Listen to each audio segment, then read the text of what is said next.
संस्कृत प्रश्न पत्र को हल करते हुए हम आगे बढ़ रहे हैं। अब हम देखते हैं प्रश्न संख्या 14। तो प्रश्न संख्या 14 का उत्तर हम पता करते हैं कि क्या है। पहले प्रश्न पत्र पढ़ लेते हैं। तो प्रश्न क्या कहता है, अधो प्रदत्त शब्द ही गलत है, यहाँ पे अधोदत्त होना चाहिए था। अधो प्रदत्त यह शब्द यहाँ पे गलत है। अधः प्रदत्त तो शुद्ध होता है, लेकिन अधो प्रदत्त नहीं होता है। चलो, हम व्याकरण वाले, हमारी कमी ये होती है कि हम अशुद्धियाँ जल्दी पकड़ लेते हैं। अतः प्रदत्त भावार्थ त्रये शुद्ध भावार्थस्य चयनम कृत्वा लिखत। नीचे दिए खंडों में 3 भावार्थों में से शुद्ध भावार्थ का चयन कर लिखिए।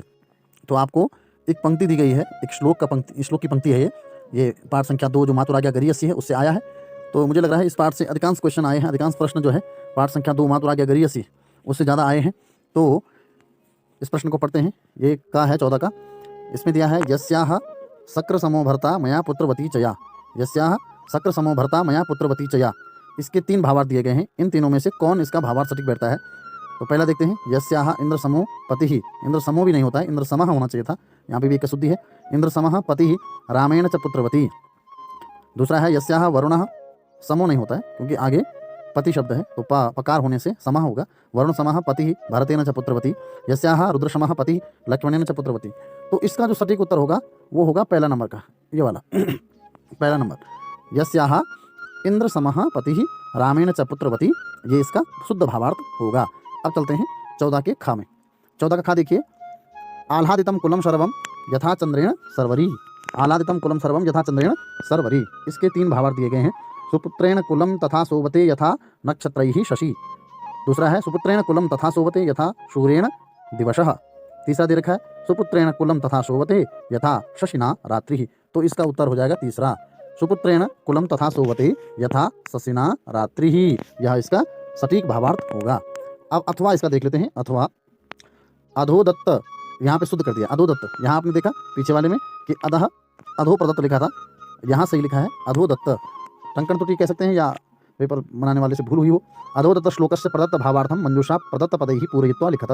नीचे दिए गए श्लोक के भावार्थ को मंजूषा में दिए गए पदों से पूर्ण करके लिखिए।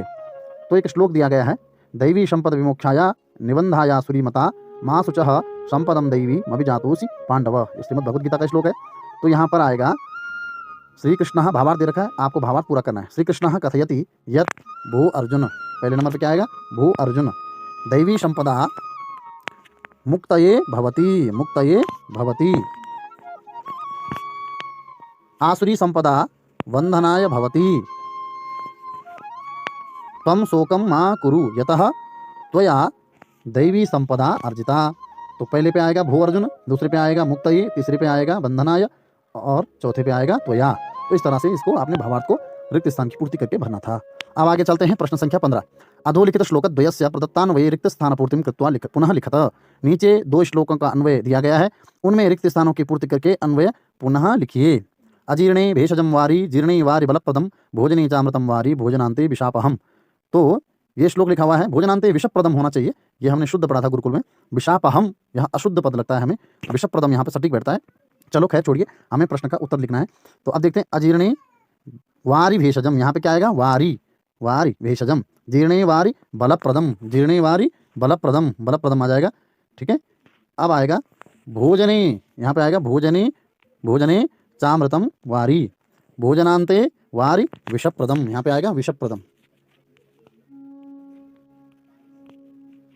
ये शब्द आएगा, ठीक है। अब आगे चलते हैं और खा देखते हैं। ताते धनुर्नमय सत्यमवेक्षमाणे मुंचानि मातरिशरम स्वधनम हरन्त्याम दोषेषु बाह्यमनुजं भरतम हनानि किम रोषणाय रुचिरम त्रिषुपातकेषु। इसका अन्वय देखिए, मयि सत्यम अवेक्षमाणे, यहाँ पे आएगा अवेक्षमाणे। ताते धनु ही स्वधनम हरन्त्याम मातरि शरम मुंचानि, दूसरे पे आएगा हरन्त्याम। दोषेषु बाह्यम अनुजम भरतम हनानि त्रिषु पातकेषु, यहाँ पे आएगा पातकेषु रोषणाय किम रुचिरम। तो इस तरह से आपने प्रश्न 15 को समाहित करना था। अब चलते हैं प्रश्न संख्या 16 की तरफ। अधोलिखितानां आ स्तंभस्य वाक्यांशानां बा स्तंभस्य वाक्यांशैः सह उचित मेलनं कुरुत। निम्नलिखित आ स्तंभ में प्रदत्त वाक्यांशों का बा स्तंभ में दिए गए वाक्यांशों के साथ उचित मिलान कीजिए। तो आप जो है इनको मिलान करना था। तो यहाँ आ स्तंभ दे रखा है और बा स्तंभ दे रखा है, तो 2 स्तंभ में मिलाना है। तो आप इसका एक तरीका मैंने आपको बताया था किस तरह से मिलाना है।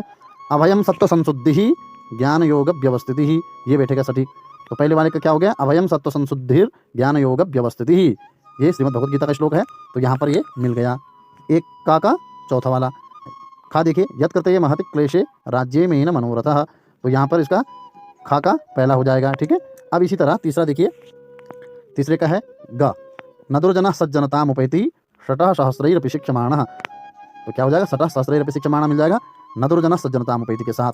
अब देखिए सैसा स्थली चकित चेतक चंक्रमाणाम, ये प्रताप विजय का श्लोक है और ये जो है ईशदत्त शास्त्री ने लिखा है, तो यहाँ से लेकर यहाँ तक ही मिल जाएगा। ठीक है, तो अभयम सत्व संशुद्धि ज्ञान योग व्यवस्थिति मिल गया, का चौथा, यत कृते महत क्लेशे राज्य में मनोरथ, खा का पहला, नदुर्जना सज्जनता मुपैति शतः सहस्रैरपि शिक्षमाणः, गा का दूसरा, सैसा स्थली चकित चेतक चंक्रमाणाम, घा का तीसरा हो जाएगा। तो इस तरह से प्रश्न संख्या 16 भी हमने यहाँ पे हल कर दिया है। अब आगे चलते हैं और प्रश्न संख्या 17 को देखते हैं। 17 में क्या लिख रहा है, अधोलिखितेषु वाक्येषु रेखांकित पदानां प्रसंगानुसारम उचितार्थम कोष्टकात् चित्वा लिखत, अधोलिखित वाक्यों में रेखांकित पदों के प्रसंगानुसार उचित अर्थ कोष्टक से चुनकर लिखिए। तो 3 है इसमें, का खा गा दे रखे हैं, तो जो अंडरलाइन शब्द है, रेखांकित शब्द है, उस शब्द का आपने उचित अर्थ लिखना था। तो तेज क्षमा धृति शौचम, शौचम का अर्थ होता है पवित्रताम। ठीक है, शौचम का अर्थ होता है पवित्रताम।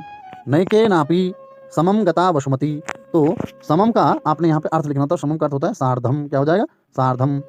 गा देखिए, न मातुः परिवादम श्रोतुमिच्छामि, परिवादम, परिवादम का अर्थ हो जाएगा न मातुः परिवादम श्रोतुमिच्छामि का अर्थ हो जाएगा निंदा, परिवादम का अर्थ क्या होता है, निंदाम, निंदाम श्रोतुमिच्छामि।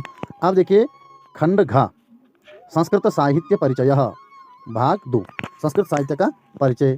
ठीक है, तो इसके देखिए, अब आप जो है,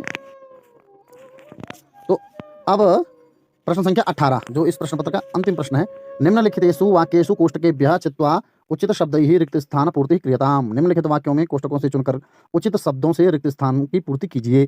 तो प्रतिमा नाटकस्य विषय वस्तु रामायणे आधारिता अस्ति, कहाँ से, रामायण से प्रतिमा नाटक की विषय वस्तु ली गई है। ठीक है, अब देखिए आप दूसरा का, पुरंदरी पंचकम इति ग्रंथस्य रचनाकारः वेद कुमारी गही अस्ति, वेद कुमारी गही इसकी लेखिका हैं, रचनाकार हैं।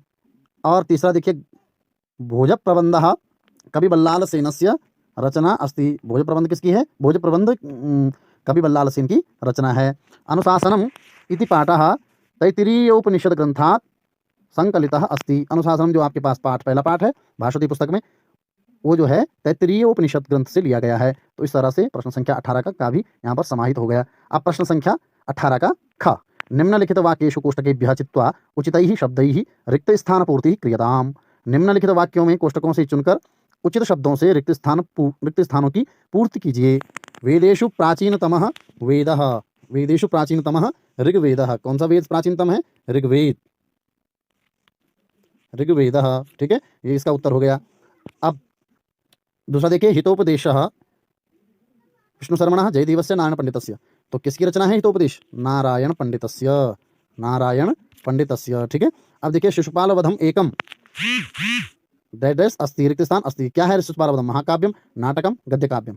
तो आपको हमने बताया था कि शिशुपाल वधम महाकवि माँ की रचना है, जो कि महाकाव्य है, क्या है, महाकाव्य। ठीक है, इसका उत्तर हो गया। अब देखिए प्रश्न संख्या ख का चौथा, महाकाव्यस्य नायकः रिक्त स्थान गुणैः पूर्णः भवति, धीरोदात्त, दूसरा वाला इसका उत्तर हो जाएगा, धीरोदात्त गुणैः पूर्णः भवति। तो इस तरह से आपको प्रश्न पत्र हमने आज समाहित किया, हल करवाया, जो कि उत्तराखंड परिषदीय परीक्षा 2024